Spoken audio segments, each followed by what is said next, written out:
Hello दोस्तों, नमस्कार। मेरा नाम है भव्यांश और आप देख रहे हैं मार्गदर्शन फॉर सक्सेस। आज मैं आपके सामने लेकर आया हूँ आधुनिक भारत से संबंधित महत्वपूर्ण प्रश्न।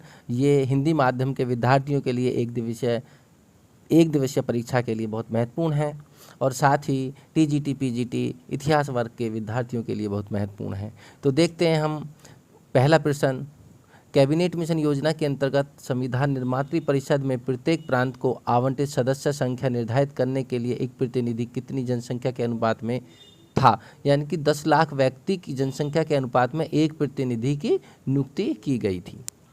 वह अमेरिकी पत्रकार कौन था जो भारत छोड़ो आंदोलन के दौरान महात्मा गांधी के साथ था? दोस्तों, ये बहुत महत्वपूर्ण प्रश्न है, बहुत महत्वपूर्ण प्रश्न है। वो लुई फिशर थे जो अमेरिकी पत्रकार थे और भारत छोड़ो आंदोलन के समय महात्मा गांधी के साथ थे। नेक्स्ट देखते हैं, चंपारण जनपद में तीन गठिया प्रथा का तात्पर्य क्या है? तो तीन गठिया पद्धति जो थी ये बिहार के किसानों के लिए थी। 3/20 भूभाग पर नील की खेती करना अनिवार्य अंग्रेजों ने कर दिया था। नेक्स्ट देखते हैं, कांग्रेस के नरमपंथी और गर्मपंथी गुटों में विभाजन कहाँ हुआ था? तो सूरत अधिवेशन 1907 में इनका विभाजन हुआ था और लखनऊ अधिवेशन 1916 में इनका समायोजन हुआ था। नेक्स्ट देखते हैं, नील दर्पण नामक नाटक किसने लिखा है? नील दर्पण नामक नाटक किसने लिखा है? तो दर्पण नाटक जो है वो दीनबंधु मिश्र जी ने लिखा है। बंकिम चंद्र चटर्जी द्वारा लिखित आनंद मठ का कथनक किस विद्रोह पर आधारित है? तो वो सन्यासी विद्रोह पर आधारित है। यानी कि जो आनंद मठ है वो आनंद मठ को बंकिम चंद्र चटर्जी ने सन्यासी विद्रोह जो हुआ था उस पर आधारित करके लिखा है। वर्नाकुलर प्रेस एक्ट से बचने के लिए कौन सा समाचार पत्र रातों रात बंगाली की जगह अंग्रेजी में छपने लगा? तो अमृत बाजार पत्रिका जो है ये पहले बंगाली में छपती थी और जब ये वर्नाकुलर प्रेस एक्ट आ गया था तो फिर ये अंग्रेजी में छप गई थी रातों रात ही। कौन सा गीत 1905 में स्वदेशी आंदोलन के दौरान सर्वाधिक लोकप्रिय था? तो आमार सोनार बंगला ये गीत जो है 1905 में स्वदेशी आंदोलन के दौरान अपना लोकप्रिय हुआ। 1929 में लिट्से आयोग का गठन किस उद्देश्य से किया गया था?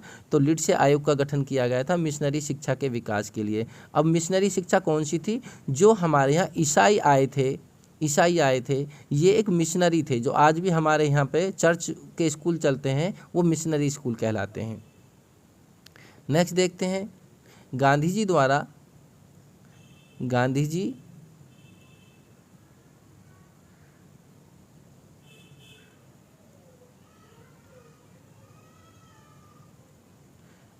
द्वारा अहमदाबाद में साबरमती आश्रम की स्थापना किस वर्ष की गई थी? तो 1916 में जो है अहमदाबाद में साबरमती आश्रम की स्थापना की गई थी। किस मुस्लिम सुधारक ने हिंदुस्तान को दारुल हर्ब काफिरों का देश से दारुल इस्लाम बनाने का आह्वान किया? तो शाह अब्दुल्ला अजीज ने हिंदुस्तान को दारुल हर्ब से दारुल इस्लाम बनाने का आह्वान किया था। मैक्सवेल ब्रूमफील्ड जांच समिति का संबंध किस आंदोलन से था? तो मैक्सवेल ब्रूमफील्ड जांच समिति का संबंध बारदोली आंदोलन से था। नेक्स्ट देखते हैं, ईस्ट इंडिया एसोसिएशन की स्थापना कहाँ की गई थी? तो ईस्ट इंडिया एसोसिएशन की स्थापना लंदन में की गई थी। साबरमती आश्रम की स्थापना महात्मा गांधी ने कहाँ की थी? तो साबरमती आश्रम की स्थापना महात्मा गांधी ने अहमदाबाद में की थी। विनायक दामोदर सावरकर किस क्रांति संगठन से संबंधित थे? तो विनायक दामोदर सावरकर जो अभिनव भारत संस्था से संबंधित थे। ये अभिनव भारत है, ये क्या है? भारत है, ये भारत, अभिनव भारत। शिमला सम्मेलन किस वायसराय के कार्यकाल में आयोजित किया गया था? तो शिमला सम्मेलन जो है वो लॉर्ड वेवेल के कार्यकाल में आयोजित किया गया था। भारत की स्वतंत्रता की घोषणा कब की गई थी? तो भारत की स्वतंत्रता की घोषणा 20 फरवरी 1947 को किसने की थी? क्लीमेंट एटली के द्वारा की गई थी। नेक्स्ट देखते हैं, भारतीय स्वतंत्रता की घोषणा किस ब्रिटिश प्रधानमंत्री ने की थी? तो भारतीय स्वतंत्रता की घोषणा क्लीमेंट एटली ने की थी जो ब्रिटिश प्रधानमंत्री थे। 1857 के विद्रोह को भारत का प्रथम स्वतंत्रता संग्राम किस इतिहासकार ने कहा है? तो वी.डी. सावरकर ने 1800 स्वतंत्रता संग्राम को जो है भारत का पहला स्वतंत्रता संग्राम कहा है। सन्यासी विद्रोह मूलतः क्या था? तो सन्यासी विद्रोह जो मूलतः था वो किसान विद्रोह था। असहयोग आंदोलन के कार्यक्रम का अनुमोदन राष्ट्रीय कांग्रेस के किस अधिवेशन में किया गया था? तो नागपुर अधिवेशन 1920 में असहयोग आंदोलन के कार्यक्रम का अनुमोदन यानी कि प्रपोजल रखा गया था। शिमला सम्मेलन किस वायसराय के कार्यकाल में बुलाया गया? तो शिमला सम्मेलन लॉर्ड वेवेल के कार्यकाल में बुलाया गया था। नेक्स्ट देखते हैं, किस देशी रियासत के में जनमत संग्रह कराया गया था? तो जूनागढ़ में जो है जनमत संग्रह कराया गया था। वसुदेव बलवंत फड़के ने किस किसान आंदोलन का नेतृत्व किया था? तो रामोशी किसान आंदोलन का नेतृत्व किया था वसुदेव बलवंत फड़के ने। दयानंद सरस्वती के गुरु कौन थे? तो स्वामी विराजानंद जो है ये स्वामी दयानंद सरस्वती के गुरु थे। नेक्स्ट, मुस्लिम समाज में सुधार लाने एवं उसमें व्याप्त कुरीतियों को दूर करने के लिए किस मुस्लिम आंदोलन द्वारा प्रयास किया गया? तो अहमदिया आंदोलन जो था ये मुस्लिम आंदोलन था, इसके द्वारा ही प्रयास किए गए थे। नेक्स्ट देखते हैं, गदर पार्टी गठन कहाँ हुआ था? गदर पार्टी का गठन सैन फ्रांसिस्को में किया गया था। असहयोग आंदोलन के कार्यक्रम का अनुमोदन कांग्रेस के किस अधिवेशन में किया गया था? तो नागपुर अधिवेशन 1920 में असहयोग आंदोलन के कार्यक्रम का अनुमोदन किया गया था। सूर्य सेन किस संगठन से संबंधित है? तो Surya Sen Indian Republic army से संबंधित है। नेक्स्ट देखते हैं, रॉलेट सत्याग्रह की स्थापना किस वर्ष की गई थी? रॉलेट सत्याग्रह की स्थापना 1919 में की गई थी। इसी को बिना सुनवाई बिना दलील का कानून कहा गया है। मॉन्टेस्क्यू चेम्सफोर्ड सुधार का मुख्य कार्य क्या था? मॉन्टेग्यू चेम्सफोर्ड सुधार का मुख्य कार्य था दैध शासन प्रणाली लागू करना। ये दैध शासन है, दैध शासन यानी कि दोहरा शासन प्रणाली लागू करना। कम्युनल अवार्ड किस समझौते से रद्द हुआ? कम्युनल अवार्ड जो था वो पूना पैक्ट से रद्द हुआ था। ट्रावनकोर में वहाँ के दीवान वैली थम्पू ने किसके विरुद्ध एक सशक्त विद्रोह का नेतृत्व किया था? सशक्त विद्रोह का नेतृत्व किया था। तो कंपनी की बढ़ती ज्यादतियों के विरुद्ध जो है ट्रावनकोर के दीवान ने जो है वो किया था, इसका विद्रोह किया था। भारतीय स्वतंत्रता संग्राम की शुरुआत किस विद्रोह से मानी जाती है? तो 1800 स्वतंत्रता संग्राम से जो है भारतीय स्वतंत्रता संग्राम की शुरुआत मानी जाती है। नेक्स्ट देखते हैं, भारत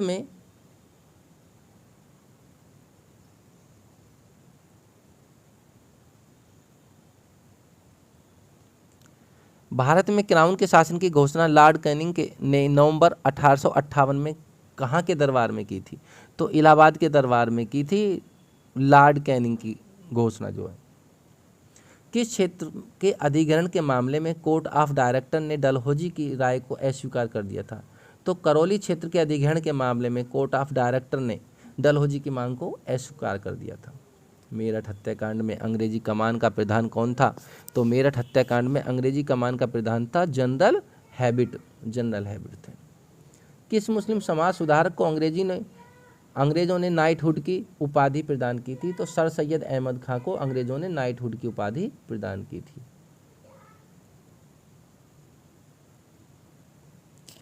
नेक्स्ट देखते हैं, पूना होम रूल लीग की स्थापना किसके नेतृत्व में की गई थी? तो पूना होम रूल लीग की स्थापना बाल गंगाधर तिलक के नेतृत्व में की गई थी।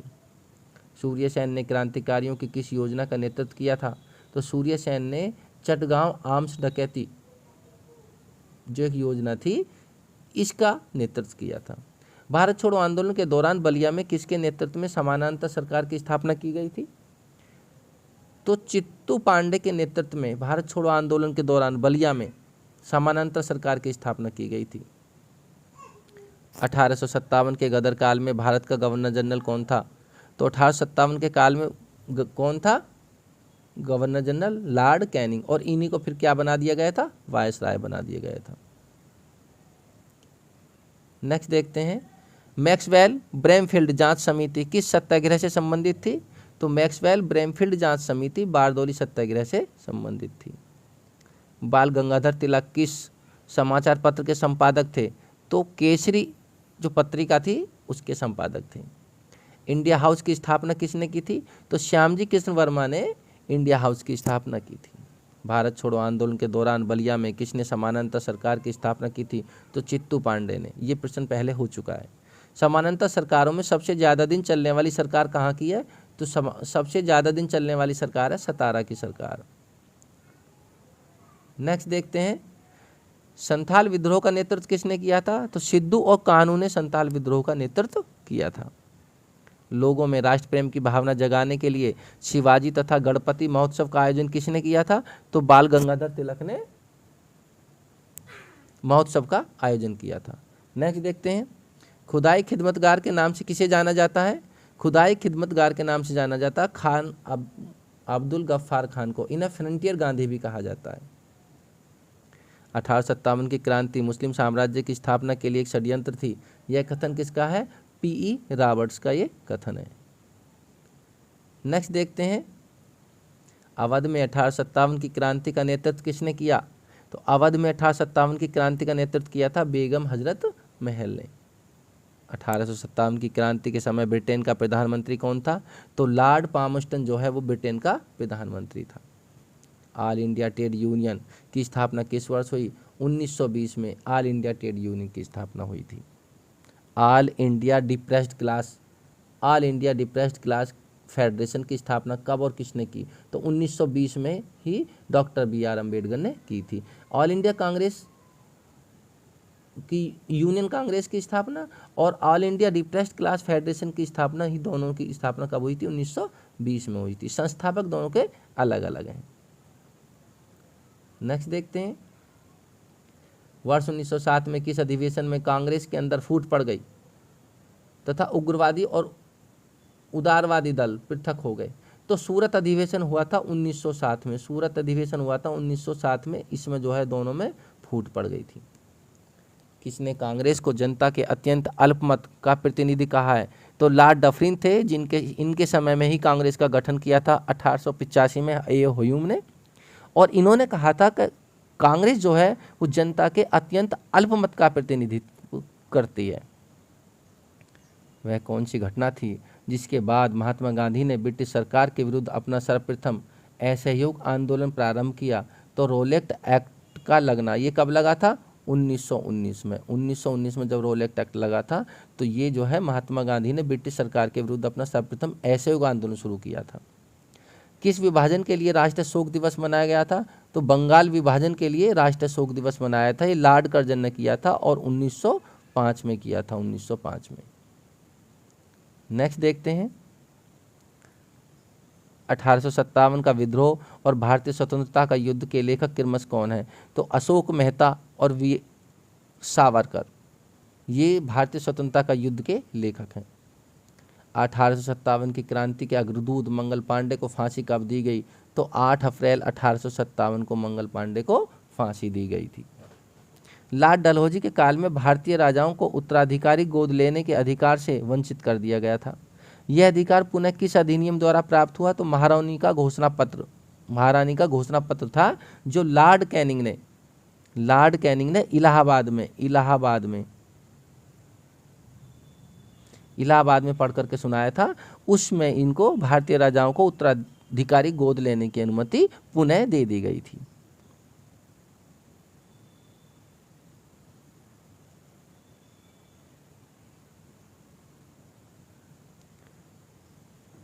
नेक्स्ट देखते हैं, देश की प्रथम ट्रेड यूनियन मानी जाने वाली मद्रास लेबर यूनियन का निर्माण कब और किसके द्वारा हुआ? तो 1918 में BP बाडिया के द्वारा जो है मद्रास लेबर यूनियन का निर्माण हुआ था। कम्युनिस्ट इंटरनेशनल के नेतृत्व के लिए चुने जाने वाले प्रथम भारतीय कौन थे? तो MN राय थे, जो कम्युनिस्ट इंटरनेशनल के नेतृत्व के लिए चुने गए थे। ऑल इंडिया किसान सभा की स्थापना कब हुई तथा इसका प्रथम अधिवेशन कहाँ हुआ? तो 1936 में ऑल इंडिया किसान सभा की स्थापना हुई थी और लखनऊ में इसका पहला अधिवेशन हुआ था। महात्मा गांधी एवं सरदार पटेल के द्वारा खेड़ा आंदोलन प्रारंभ करने का प्रमुख कारण क्या था? तो ब्रिटिश सरकार द्वारा मनमानी लगान निर्धारण तथा उसे माफ़ करने से इनकार करने के कारण जो है खेड़ा आंदोलन किया गया था किसानों के द्वारा। नेक्स्ट देखते हैं, जलियांवाला बाग हत्याकांड के बाद पंजाब में फैली अशांति की जांच के लिए कांग्रेस द्वारा नियुक्त आयोग के अध्यक्ष कौन थे? तो कांग्रेस द्वारा नियुक्त आयोग के अध्यक्ष थे मोतीलाल नेहरू। जब 1919 में जलियांवाला बाग हत्याकांड हुआ था तो कांग्रेस ने एक अपना आयोग नियुक्त किया था और उस आयोग के अध्यक्ष बनाए थे मोतीलाल नेहरू। वह कौन सी घटना थी जिसके बाद महात्मा गांधी ने ब्रिटिश सरकार के विरुद्ध अपना प्रथम अखिल भारतीय आंदोलन प्रारंभ किया? तो वो पहली घटना थी रॉलेट एक्ट का लागू होना 1919 में। हर्डिंग बम कांड के नेता कौन थे? तो हर्डिंग बम कांड के नेता थे रास बिहारी बोस। 29 मार्च 1857 को किस देशभक्त सैनिक को विद्रोह के आरोप में बैरकपुर में फांसी की सजा दी गई थी? तो वो थे मंगल पांडे।